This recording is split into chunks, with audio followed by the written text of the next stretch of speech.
To stand before you guys today and really just share a little bit of where we are right now as a program, but most importantly where we're headed.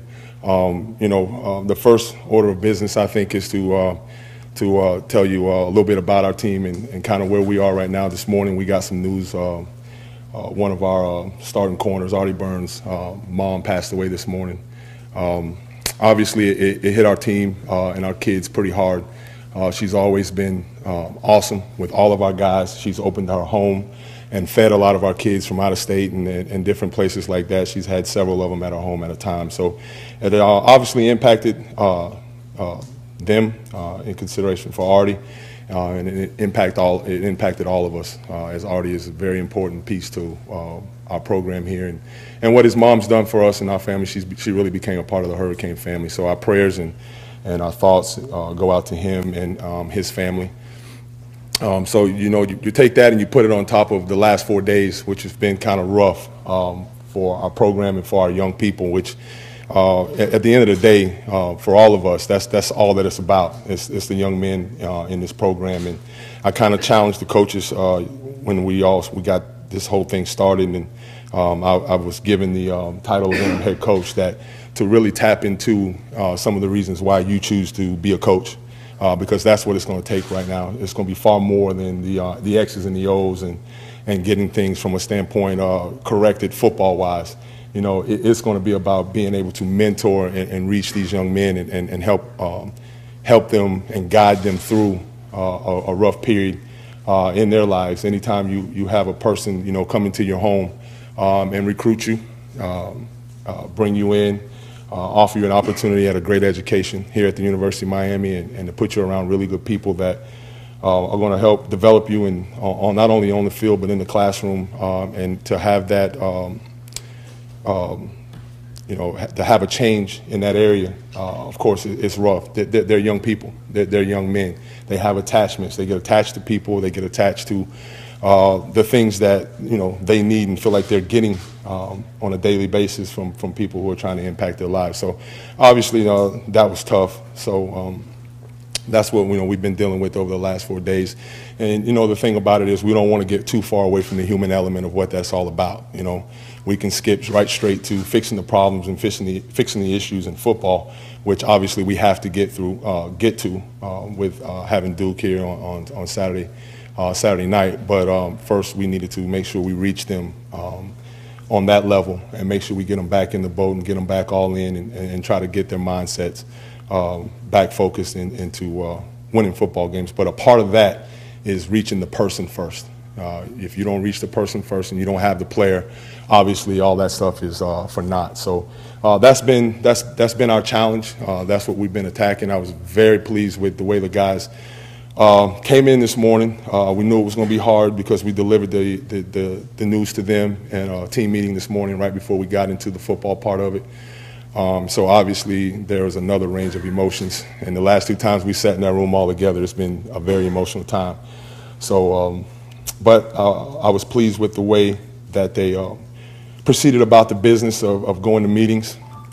Obviously, we still had some guys that we had to help work through it, which is a part of it. But they attacked the information, they received it, they took good notes, and as we worked through the morning, they were able to dial in more and more as we worked through it. So the meetings were really good, they were sharp, everything was on time. We got out on the field and they really got back out on the grass, and I think a lot of that helps to heal as well, as when you get back out. And I was telling the guys, hey man, it's like getting back out on the on the playground. It's kind of like recess, right? You kind of get back outside and you let it loose and you get going, and you get back into doing the things you've been doing since you were 4 years old, 7 years old. You put on pads for the first time and you just started playing football, because that's the environment, and that's what we want to create for those guys right now, and an atmosphere of getting back to really enjoying what we do and how we do it. And a part of that too, though, the biggest piece of that is to make sure that we have them and we have a human connection, and we have that connection going with them in order for them to take the step that we need to take, obviously, towards making sure we reach our goal. Every team that's a part of a conference and a part of a division has a goal, and our goal was to win the Coastal. And today was a step that we took towards that as we entered this 5-game coastal stretch. But we had some things we had to take care of first, and we're always going to take care of family. We're going to take care of home first. So I'll open it up if you guys have any questions about where we are. Larry, Tim Reynolds of the Associated Press. First off, I don't know if it's appropriate to say congratulations or not, but 2 questions, if I may. One, when you expect a determination on playing status? And secondly, you spoke on hotline last night about line, and you alluded to it just now too, about really getting at the players' heartstrings. And you know, that's news about Artie's mom. Yeah. Can this team take anywhere? I mean, you guys talk all along about how adversity steals you, about how to embrace it, that sort of thing. But when you talk about adversity, you did need 72 hours like this. How much work does it go to? You know, it's that's always a tough question. You know, that we got to ask ourselves when things happen in our lives, how much can we take? You know, and things of that magnitude. I mean, you mix in taking a mentor away. You know, a guy that we had to change, and who they were used to having as a head coach, and then you mix in death with that as well. That's a twofold combination. Now that's a tough combination. So all I know is that we're going to go about it every day. We're going to go about it every day, and hopefully every hour, every minute, every time that we're around them, every time we can reach out to them, we can help pull them closer and closer to healing. Through that, we know it's going to be a process, and that's the thing, Tim. We don't want to make this seem like it's going to be some magical potion that we're just going to be able to throw out there and give them some gimmick words or something like that that's going to make them heal. You know, time heals, and then having people around you that you know really genuinely care about you, the person first, can help with that, can aid with that, and that's why I started this thing out with the challenge to our coaches was, hey guys, man, we got to make sure that we go reach these guys at another level today. We got to make sure that we're tapping into some of the things of why you do what you do. I know, we all have families and things like that too, but right now the most important thing to us is this team, is this program, are these young men, their families, and our families. So let's make sure that that's the justification and the reason for going to work today, nothing else. If we do that first, I truly believe in my heart the way I've always done things is that'll always take care of the other things. As long as you can, you take care of the human, you take care of the person first. It's kind of one of those things. You show me a good football player, I'll show you a good person first. Coach, you mentioned tapping into humanity, getting back that feeling that these kids had at recess and all fell in love with the game. Do you feel the program maybe has gotten away from that a little bit, and you want to reinstill that now? You know what? I don't want to kind of talk about what was in a sense. We're trying to move this thing forward in that aspect, and I think it's important that is the central point of it all. Because in the game's supposed to be fun. Don't you supposed to have fun playing a game that you love? I mean, obviously you got to love it. You have to have love for this game, and so therefore things like passion and emotion and all of that, it pours out of you when you're playing something or doing something that you really enjoy doing. So yeah, that's a huge piece to what we're trying to do right now, and I know that's going to take time. That's going to take time, especially with everything on top of everything that they've gone through, to fight through those emotions. It's been emotional. And you're talking about two extremes, right? You're talking about an extreme of a low to you're trying to get them to be as high and energetic as you can, and it's going to take some work. But you know what? They got to feed off of you. We got to bring it every day, and we got to understand that we do what we love to do, and so it's got to pour out of us too. It's got to pour out of you. It's got to come all. They got to see it, and it's got to be real. It's got to be genuine, and those things like that. So yeah, of course, and that's what you got to get to, and I think that's where passionate play on the football field starts with. It starts with the human emotion. You got to love what you're doing to do it. And so we got to create an atmosphere of guys that are disciplined, smart, but having fun. Having fun, because football's a hard sport. Football's a hard sport. Being a student athlete is tough. With their schedules and football and treatment schedules and tutoring sessions and then football, but you're still in all of that. When you go to play football, we're going to have fun. That's the fun part of it. You do all of those things to get to the grass, and let's go have fun. Yeah, Larry, Christopher Starkman said we got you touched on a little bit about having fun. As interim head coach, what are some other changes that you're going to implement in the team, to affect the results and obviously not have the results that you guys had on Saturday? You know, the first thing I would say is just you know, Saturday. Obviously, Saturday was very difficult. It was difficult for all of us and for a lot of reasons. So when you talk about change as far as what you have to change, I think change starts with each of us individually. As long as we are different and in an aspect of what they get and what they receive from us. Young people are very impressionable. They're very impressionable. So I think if you come in with the right mindset, the right attitude, change as far as how you define it can be defined a million different ways. Change could be the way that I came in and I have a little bit better, more pep in my step today. Guess what they do? They react to that.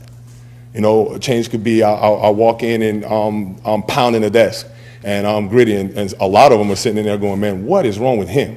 And then some of them are sitting on the edge of their seats about to jump out of the seat. You know what I mean? So I think that change is relative, and I think what I want to do is just make sure that everything is a positive, fast-moving, very, you know, forthright, honest, pure, genuine emotion every day of what we're doing. I think football is a real sport, and it takes real emotion and it takes real passion to motivate young people to sometimes do things they don't want to do. So when you talk about change, I think change is going to start with it starts with me, obviously, now, and then it starts with our staff and everybody that's going to touch our young men, because that, again, man, that's a relative term, and they'll feed off of whatever you're giving them. Larry, that border Columbus Post, a little more kind of game preparation level. Where is Brad right now? What is he able to do? And then how are you preparing going forward with the league and any other kind of options in that regard? Yeah, you know, one of the best things I admire about Coach Coley has always been his ability to teach. And he teaches every one of those guys in the room like they're the guy. So that's an awesome thing. Obviously, our doctors and you know, concussion protocols and all those things are being handled by our team and our medical team. So they're the experts at that. So we're following their lead with that, and we're going to do exactly what, you know, they want us to do with Brad as far as that's concerned. Brad's a very smart individual, very smart person. He's also got an unbelievable work ethic. So he's doing the things that I'm sure that he needs to do to make sure he's prepared for this game. He will be prepared. However, we're going to follow the protocol and do the right things that our medical team will have us to do. As far as Malik goes, Malik's really attacked this thing. We've been happy with his attitude and his mindset. Again, he's feeding off the energy that is coming from Coach Coley, and he's feeding off of the energy even in these times that we're bringing to the building every day. And he's preparing. He's in watching film. He's leading. He's in the middle of it all. He really wants to do well. He really wants to be able to carry, you know, if we call his number, he wants to be able to go out and produce and do the things that we do with Brad, not miss a beat and keep it going. And then, you know, with the situation with the other two guys, they both received reps today. They did a tremendous job, I thought, of you know, picking up where we are with the offense and the game planning. We went right at it. We went right at it right away. You know, everything we did from the time from 4 days ago has been attacking. We got to attack game planning. We got to attack various areas of the program and do it with energy and do it with passion. So they're feeling that, and they're all preparing and moving forward to, you know, if their number's called, I think they'll be ready. Larry, just wanted to get back to this morning. We talked about just how the kids needed to get out there and did you start to see as practice went on that was what they needed to just, you know, Dion talked about feeling the grass under his feet. Yeah. How much did you see that they needed that as practice developed and went on? Be honest, Chris, that helped me, because you hope that's the feeling that they get, because you remember as a player that's really what it was. If you had a lull, you had some things go on, and you're in the meeting rooms, you just couldn't wait to get outside. It's about just getting back on the grass and getting my feet back under me, and you know, that first hit and that first steal. So it was great to see that started to happen. You started to see the energy and the passion level pick up. You know, a couple little shoves and a couple things after that, which I thought was good in the spirit, and it was good for those guys. You saw the passion, you saw the energy, and that made you feel really, really good about, you know, today, considering everything that they've been through. It made you walk away and kind of smile and say, you know what, we got a chance. We got a chance to push through this thing, and we just got to continue to attack it, you know, every day, every minute, every hour, and every opportunity we get to be in front of them, we need to make sure we got that kind of juice and that kind of energy for these young people. Again, it's about them. It's all about them. Coach, Aaron Jackson from the Miami Herald. Mm-hmm. Did you and Blake James jointly decide that there wouldn't be any additional staff changes, or was that entirely your decision? And why did you decide to stick with this current staff and not make any adjustments? Barry, again, everything, you know, some of the conversations that Blake and I or Jen and I had is you know, it's kind of between us, because we're all about trying to just do the right things for these young men and for these young people. So right now, they've kind of left a lot of those things to me, and it's kind of one of those deals where, you know, we're going to do what's best for the kids right now with everything that's, you know, with everything, and everything's got to be taken into consideration. Everything, you know, top to bottom. So that's going to be the approach. That's going to be the style. Everything's going to always be taken into consideration with that kind of deal. Right now, it's about Duke. Right now, it's about moving forward and what's the best way and the fastest way to track that towards getting ready for Duke. Everywhere you look, everything you hear, people talking about who the next UM coach is going to be, even odds out, as if it's a foregone conclusion. Is that your mindset, and how eager are you to show everyone that they shouldn't be so quick over you? You know what? That's funny, because it's not about me. It's really not about that. You know, when this opportunity was presented to me, it was like, yeah. You know, let's go to work. You know, but for me, it was about the kids. It's about the guys that I'm in the room with every day working with, and we owe them an opportunity. That's what it was all about. You know, it's just about here, right now, and all those other things will take care of themselves. They always do, regardless of how much you may want something. It's about them, and if you make it about them, at the end of the day, that's all that matters. No matter how it works out, no matter how it shakes out, it's about the kids, and you can walk away with your head high, or you can do whatever you need to do because you did right by the young people that you were around. We've recruited some of these people. We know their parents. We sat in their living rooms, and we've ate some of their dinners. You know, so you know them. They become an extension of your family, an extension of your kids. So absolutely, it was right then. It was all about just what can we do to help them through this? What can we do to help them reach their goal of winning the Coastal? And that's been that's been my only focus. That's it. And last question. Larry, Tim Reynolds, the AP. Mm-hmm. The perception last year, and even shared after the fact by players, was that after Florida State last year, all the air was out below, and some guys used to work with. Mm-hmm. And what they've gone through in the last 3 days is obviously far harder than losing a football game. Yeah. How do you avoid falling into that hole again and having this team stray from what you guys call the main thing? How do you avoid that collapse like you had last year? I think it comes down to one thing: relationships. It comes down to being able to because of the relationship you have, you're able to mentor them through tough times, and letting them know that adversity is around every corner. Just as sure as you're walking, breathing, and living in this world, change and adversity is going to be a part of everything, and it's going to be all around you, and it's going to be ever present in your life. And being able to understand how to learn and develop to handle that situation, to overcome that situation, is key. So since that time, and I think a lot of our responsibility is to always make sure we're adding those life lessons and adding that element of adversity and change into our everyday teaching, into our everyday style, so that when those things do hit, they're prepared for it. They know it's coming. They're prepared for it, and they have the will, and they know how to fight through it. And I think that's just what it is. It's the human element of it. You know, it's all about being able to take them places because of your relationship with them that they can't take themselves. And that's mentoring. That's being a really good teacher. And I think that's what I know I'm adamant about attacking, and what we're going to be after here through this deal is that first and foremost. You know, we have a system, we have a scheme, we have those things in place. What we got to make sure is that we have their hearts and we have their minds, and we can overcome anything as long as they stay together. And I think this group will. Thank you, Coach. Thank you, guys. I appreciate you coming.